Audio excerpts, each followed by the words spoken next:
봉독한 사도행전 23장 11절로 13절에 있는 말씀 가지고 바울의 전도라는 제목으로 말씀을 선포합니다. 지난 월요일 4월 18일에는 우리 교회 학생부 출신이었던 차순호 군이 목사가 되어져서 안수를 받는 날이어서 그 안수임 예배에 참석하고자 분포에 있는 성현교회에 참석했습니다.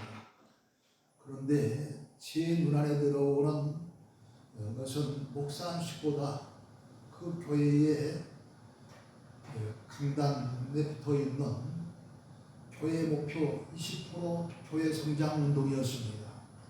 강단 양쪽과 또 양옆에 있는 벽에 온통 전도 프로그램에 대한 현수막이 걸려 있는데 그 가운데 눈에 띄는 것은 내가 전도하지 아니하면 우리 교회는 성장할 수 없다 하는 내용이었습니다. 그렇습니다. 내가 출석하고 있는 교회가 부흥하기를 또 성장하기를 다 바라지 성장을 원치 않는 부흥을 원치 않는 그런 사람은 아무도 없을 것입니다. 그러나 교회의 부흥과 성장은 그냥 이루어지는 것이 결코 아닙니다. 우리 모두 각자가 열심히 전도하지 아니하면 교회 부흥도 교회 성장도 이루어질 수 없는 것입니다. 그래서 오늘은 바울의 헌신적인 전도 활동을 생각하면서 은혜를 나누고자 합니다. 바울은 베냐민 지파에 속한 유대인이었으며 히브리인 중에 히브리인이요 길기야 다소라는 그런 지방에서 출생한 그런 사람으로 율법 학자인 가말리엘이라고 하는 문화에서 엄격한 교육을 받은 사람이었습니다. 또 오늘날 우리도 미국의 시민권을 가지면 보통 사람이 아니듯이 그 옛날 이스라엘 사람들은 당대의 강대국이었던 로마 시민권을 가진 사람들은 상류계층에 속한 사람들이었습니다.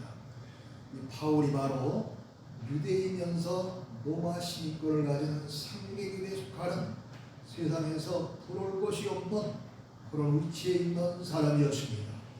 그런 사람이 전격적으로 예수 그리스도를 영접한 외에는 세상의 모든 것들을 다 배설물처럼 여기고 본토와 같이 버리고 오로지 예수 그리스도를 증거하는 일에만 목숨까지 바치면서 최선을 다했습니다.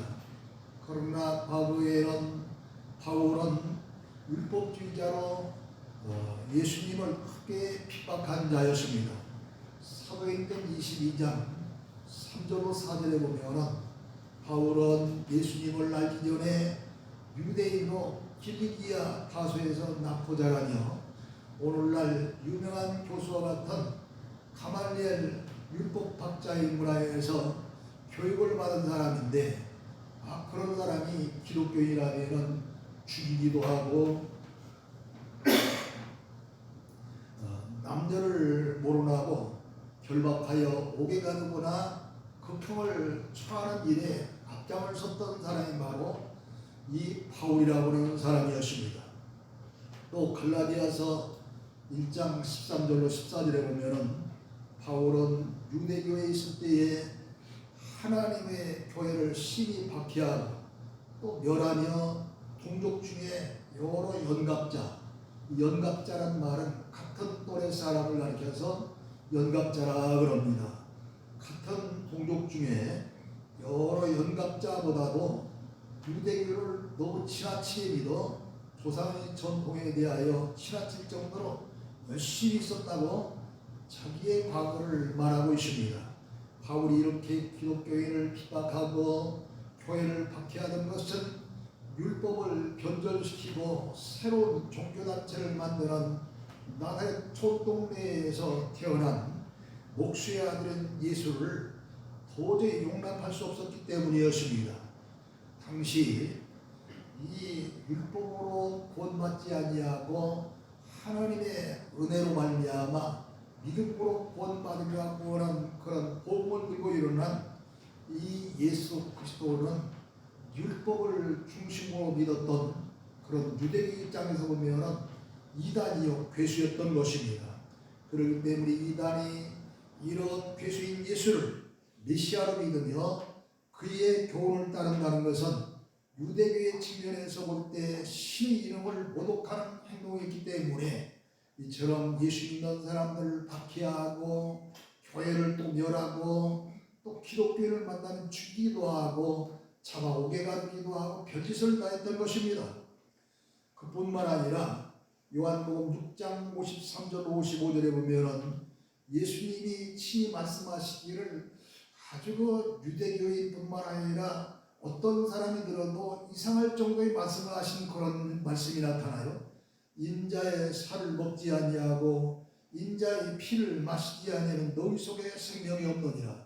내 살을 먹고 내 피를 마시는 자는 영생을 가졌고 마지막 날에 내가 그를 다시 살리리니 내 살은 참된 양식이요 내 피는 참된 음료로다. 이게 도저히 이해할 수 있는 말씀입니까? 아니 식인종이 아닌 남에야 어떻게 해야 인자의 살과 피를 먹고 마시는 자 그랬는데 인자는 바로 예수님인데 예수님이 살을 먹고 또 흘리는 피를 마실 수 있단 말입니까? 뭐 흡혈귀라든가 식인종 같은 건 모르되 보통 사람이 어떻게 예수님의 살을 먹고 예수님의 피를 마실 수 있단 말입니까? 그렇기 때문에 이런 말씀을 하시는 예수님을 보고 또 그 예수님을 따르는 무리들을 보고 도저히 이해되지 않는 말로 예수님을 가리켜서 백성들을 선동하는 아주 조속한 사람이라고 또 그를 따르는 사람들도 역시 조속한 사기 집단이라고 결론을 내리고 사생결단으로 예수 믿는 사람들과 교회를 핍박하고 박해하고 해방했던 것입니다. 이들은 모세의 율법에도 찾아볼 수 없는 회개망측한 행동으로 종교계를 어지럽히고 매우 혼란하게 함으로 단호하게 처단해야 한다고 생각할 수밖에 없었습니다. 그러므로 율법주의를 율법주의를 가지고 있었던 그런 유대교인들의 입장에서는 유대교를 떠나는 이런 기독교인들을 말살하는 것이 아예 없애버리는 것이 하나님의 뜻이라고 착각한 것입니다. 이를테면 오늘날 우리들이 뭐 신천지라든가 하나님의 교회라든가 아니면은 구원파라든가 이런 사람들을 이단으로 보고 있잖아요. 이런 사람들은 아예 교주로부터 온 교인들이 있어서는 아이들 사람으로 보는 것처럼 당시 이 유대교의 입장에서는 예수님을 그렇게 보았고 예수님을 따르는 무리들을 그렇게 보았던 것입니다. 그렇기 때문에 기독교인들을 말살하는 것이 하나님의 뜻인 줄 알고 착각해서 이토록 열심히 교인들을 핍박하고 또 교회를 박해하고 죽이기도 하고 잡아서 옥에 가두기도 하고 처형을 하면서 별짓을 다 한 거예요.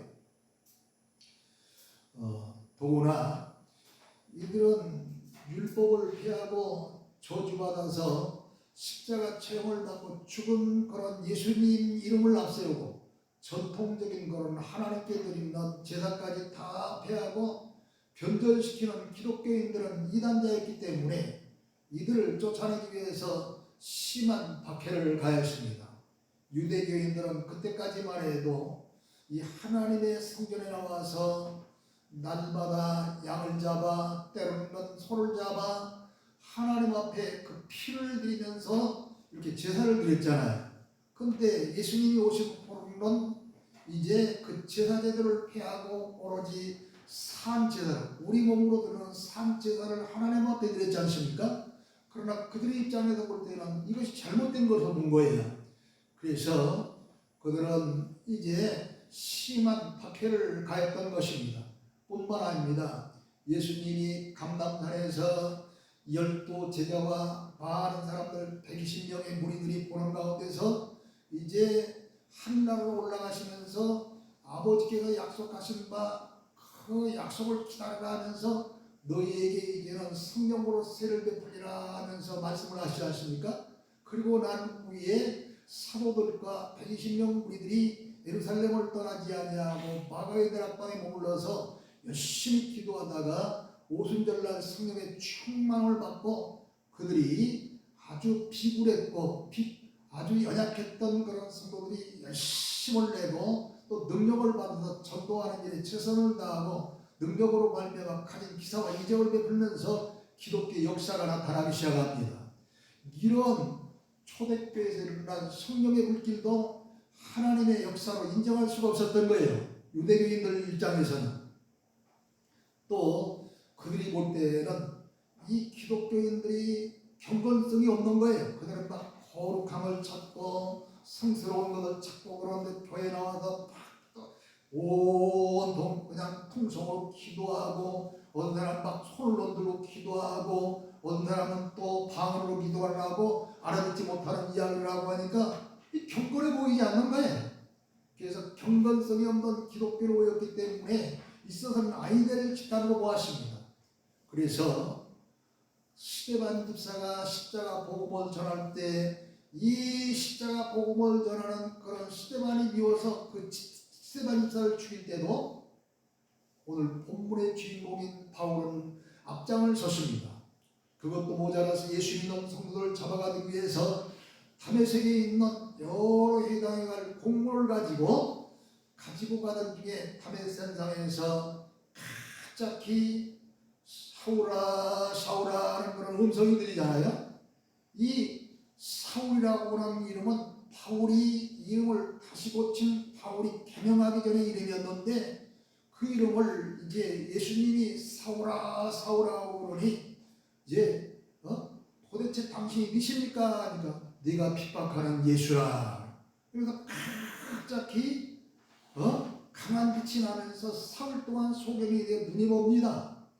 그러나 그때 아나니아라는 선지자를 통해서 이 눈에 비늘 같은 것이 안수할 때 다 벗어내려가고서 다시 세상을 보게 되면서 그 예수님이야말로 내가 핍박했던 예수님이 이제 이단의 괴수가 아니라 미디알 메시아라고 하는 사실을 알게 되고 깨닫게 되고서 유대교에서 소위 기독교로 개종을 하게 됩니다. 누가요? 바울이. 이렇게 개종한 후에는 그 순간부터 이 마음의 변화가 일어나서 전혀 다른 사람으로 바뀌어서 이제 예수 그리스도를 위해서 전심전력을 하게 된 줄 믿으시기를 바랍니다. 이후로 바울은 십자가 복음을 위해서 생명까지 바쳤습니다. 바울은 율법주의자로 율법 중심인 유대교에 충성을 다했으나 예수 그리스도를 영접하고 기독교로 개종한 후에는 한 번도 후회한 일이 없었습니다. 사람들이 이제 과거에 믿던 종교를 다 전폐하고 다른 종교로 개종한 후에 혹시 어려움이 온다거나 또 정말로 그 고난이 따르면은 이거 내가 잘못된 건 아닌가, 내가 이게 종교를 개종한 것이 잘못한 건 아닌가 하면서 후회하고 아주 그냥 한숨을 푹 내쉬는 사람들이 있어요. 과거에 우리들도 마찬가지로 미신을 믿고 푸닥거리하며 점치고 뭐 사주고 관장부 했던 그런 삶들을 많이 살았잖아요. 그러다가 예수 믿고 이제 구원받았다고 나 구원받았네 너 구원받았네 찬송하면서 기뻐 날뛰다가도 이상스럽게 그 옛날의 삶보다도 경제적으로 삶이 어려움이 오고 갑자기 가족 중에 누가 병들어 눕게 된다거나 하면은 내가 이 기독교에 들어가서 예수님을 믿게 된 것 아닌가 하면서 후회하고 한숨 쉬며 그 옛날 미신을 믿던 그 세계로 돌아가는 사람들이 있는 거예요.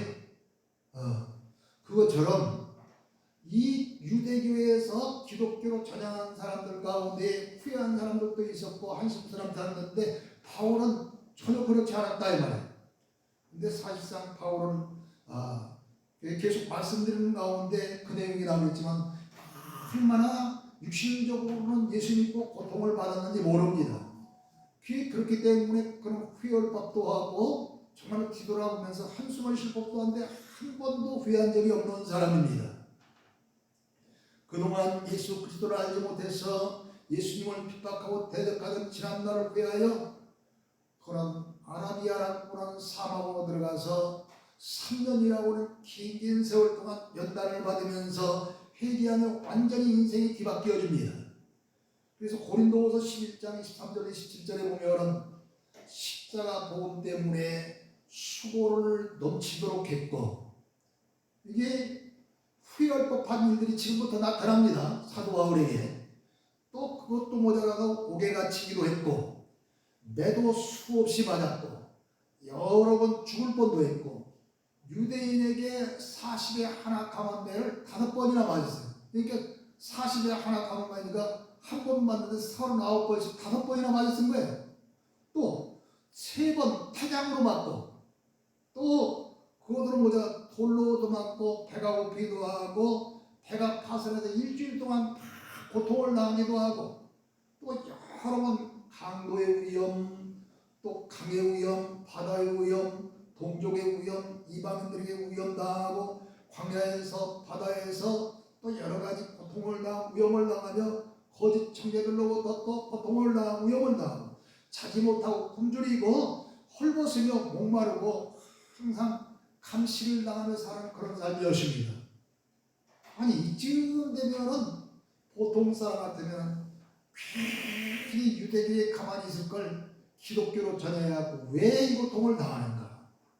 내가 가만히 있으면 높은 자리에 오를 수도 있고 남들이 부러울 수 있는 자리에 오를 수도 있는 나이인데 왜 괜히 기독교로 전해하고 이 고통을 당할까 하고 후회할 것도 한데 후회를 하지 않는 것입니다. 왜 그럴까요? 여러분, 이 철모르는 아이들에게 이 사탕 한 봉지하고 아니면은 이 금이 들어있는 이 한 봉지하고 딱 갖다 놓고 골라잡으면 하면 뭘 줄 것 같아요? 아무것도 못 철모르는 아이예요. 사탕 잡겠죠? 임시목이 꼭 저거야 사탕이 다니까. 그러나 금의 가치를 아는 사람은 결코 아무리 사탕 아니라 그 이상의 먹고 마실 것이 엄청나게 산더미처럼 쌓일지라도 조그마한 금덩이 잡죠. 철든 사람들은. 그처럼 사도 바울은 비록 육신적으로 고통을 당하고 말할 수 없는 박해를 당하고 말할 수 없는 죽음까지 그리고 옥에 갇히는 그런 그 고통을 당할지라도 수없는 매를 맞을지라도 기독교의 진수가 무엇인가를 알기 때문에 한 번도 후회하지 아니하고 목숨까지 바치면서 그리스도의 증인으로 살게 된 줄로 믿으시길 주님으로 축원합니다. 축원합니다. 바울이 십자가 복음을 전하지 않았다면 이토록 억울하게 매를 맞지 않았을 것이고 인간적으로 또 인격적인 모독도 당하지 않았을 것이고 옥에 갇히는 일도 없었을 것이며 수많은 고생을 할 필요도 없었을 것입니다. 오히려 높은 위치에 높은 지위에 오르며 많은 사람들로부터 부러움의 대상이 되었을 것입니다. 다른 사람들로부터 융숭한 대접을 받고 부러움의 대상이 되는 삶을 살았을 거예요. 아니 이 바울 같은 훌륭한 사람은 그만두고 요즘 유명한 타멘터 최 누구야? 영감 그 옛날에 전원기에 나왔던 최 누구 있잖아. 최불암씨. 전국을 돌면서 얼마나 대접 잘 받습니까? 그것도 뭐야 요즘은 또 있어 하나. 동네 한 바퀴. 누구야? 그 사람도 또 대접 잘 받은 거라. 이런 사람도 대접 받은 거라다 이러는데 이 사도 바울이 이렇게 높은 학문을 가지고 유명한 그런 사람이 있는데 높은 자리에 올라가 얼마나 대접받으면서 얼마나 많은 사람들이 부러움의 대상이 됐겠어요. 그런데 왜 이런 삶을 살았을까요? 그는 복음을 위하여 진리를 위하여 세상의 지위도 명예도 부도 다 던져버리고 한평생 주님을 위해서 생명까지 바쳤습니다. 예수님 때문에 청춘도 버렸습니다. 예수님 때문에 사랑도 버렸습니다. 예수님 때문에 탄탄대로의 출세길도 다 저버리고 주님과 복음을 위해서 살다가 순교했습니다. 그러기에 필립보서 3장 7절로 9절에 보면은 또 본문 11절에도 무엇이든지 내게 유익하던 것을 내가 그리스도로 위하여 다 해로 여길 뿐더러 또한 모든 것을 해로 여기면 내 주 그리스도 예수를 아는 것이 가장 보상이기 때문이라. 내가 그를 위하여 모든 것을 잃어버리고 배설물로 여기면 그리스도를 놓고 그 안에서 발견되어야 하니라 그랬습니다. 과거에 예수님을 영접하기 전에 자기 자신에게 유익했던 이 모든 것을 그리스도를 위해서 이제 오히려 다 해로 여기고, 여러분 이 예수님을 믿을 때에 지금은 지식인들이 또 고학력자들이 예수님을 영접해서 큰 교회에는 어느 분 이야기 들어보니까 성가대 서는데요, 전문가가 아니면 성가대 설 수 없대요. 성악가 전문가, 성악 전문자가 아니면. 지휘자, 세상에서 가장 명성 있는 지휘자 교회 들어가서 지휘하는 거예요. 그 정도예요, 큰 교회는. 그런데 옛날에는 배운 사람들 교회 들어오지 않았어요. 오히려 배우지 못한 그런 무지한 그런 사람들이 예수님을 영접하기 위해 배운 사람들은 지식적으로 따지고 과학적으로 따지고 뭐적으로 따지고 이러다 보니까 못 따지는 거예요. 이 때문에 사도 바울이 자기에게 유익했던 학문이라든가 자기에게 유익했던 그런 그 벼슬자리라든가 자기에게 유익했던 명성이라든가 이런 모든 것을 다 버리고 해로 여기면서 오히려 그리스도를 아는 지식을 가장 고상하게 여겼다는 것입니다. 그렇기 때문에 과거의 것을 다 배설물처럼 여기고 분토까지 다 버렸다는 거예요. 이렇게 바울은 주님과 복음 때문에 세상의 모든 것을 다 배설물로 여기고 분토처럼 버리고 오로지 주님을 위해 살았습니다.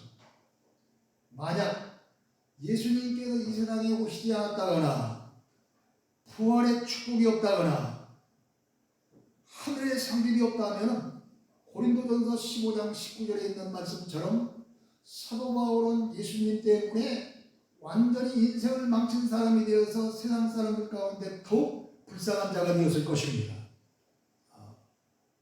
그러나 이 세상 삶으로 끝나지 아니하고 눈물이 없고 아픔이 없고 죽음이 없는 영원한 영생공락이 있는 그런 천국에 갈 수 있는 소망이기 때문에 그렇게 옛날 모든 지위와 명성과 모든 그런 유익했던 것을 다 버리면서 그토록 고생하며 그토록 배 맞으며 그토록 말할 수 없는 수고를 하면서도 자기가 행복자인 줄 깨달으면서 이제 전심전력을 다해 복음을 전하는 최선을 다하기를 믿으시길 바랍니다.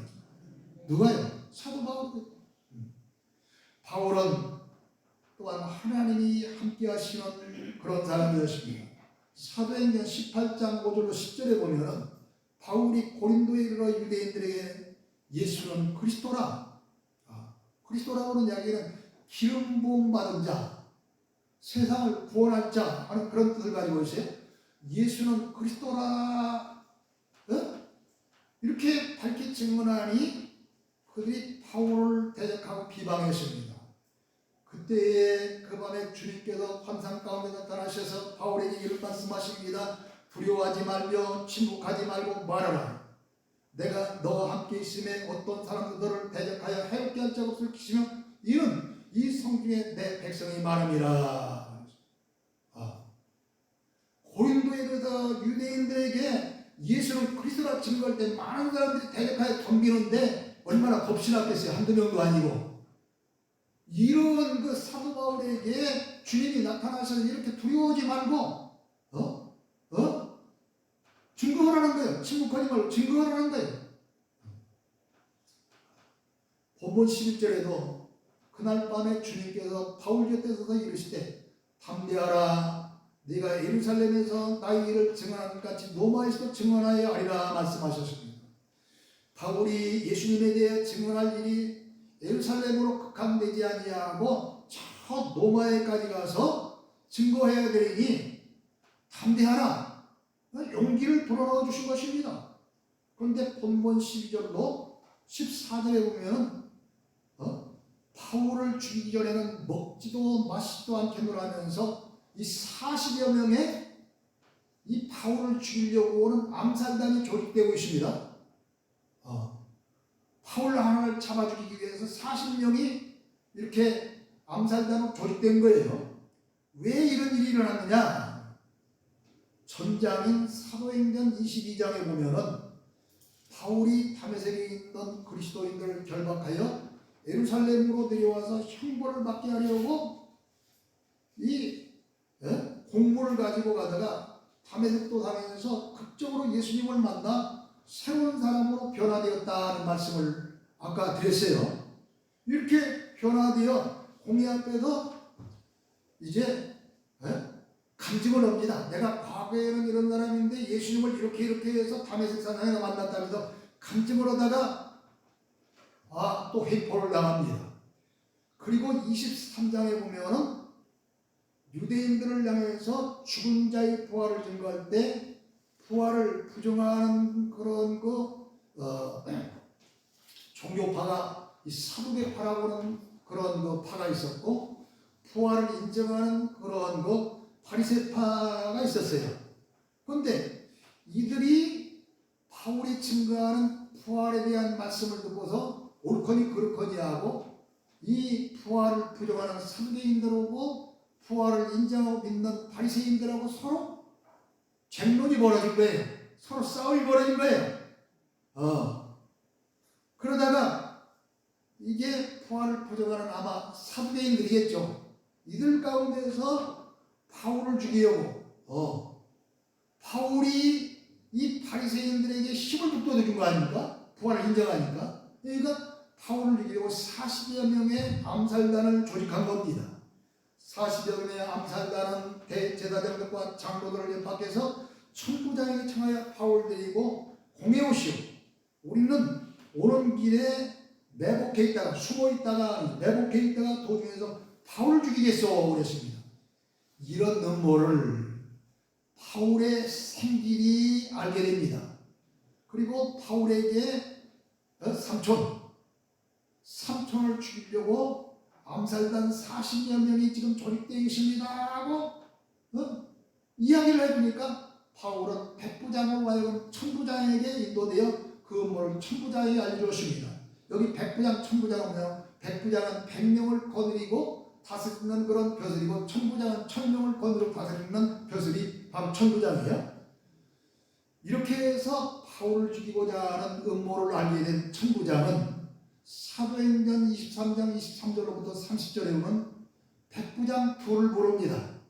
그러고서 불러서 보병 200명 걸어다니는 그런 군인 200명, 그 다음에 기마병 70명, 말 타고 싸우는 기마병 70명, 그 다음에 창을 들고 싸우는 그런 창군 200명을 준비하고 바울은 짐승을 태워 밤 3시에 아무도 모르게 가이사랴에 있는 총독 벨리스에게 호송하되 문안 편지를 쓰는데 그 문안 편지를 쓰되 바울에게 유리하게 써서 보냅니다. 뭐라고 쓰냐면 29절에 보면은 고발하는 것이 그들이 율법 문제에 관한 것뿐이요 한 가지도 죽이거나 결박할 사유가 없음을 발견하였나이다. 누구한테? 바울에게서 이렇게 죽여야 될 것을 발견하지 못했다는 거예요.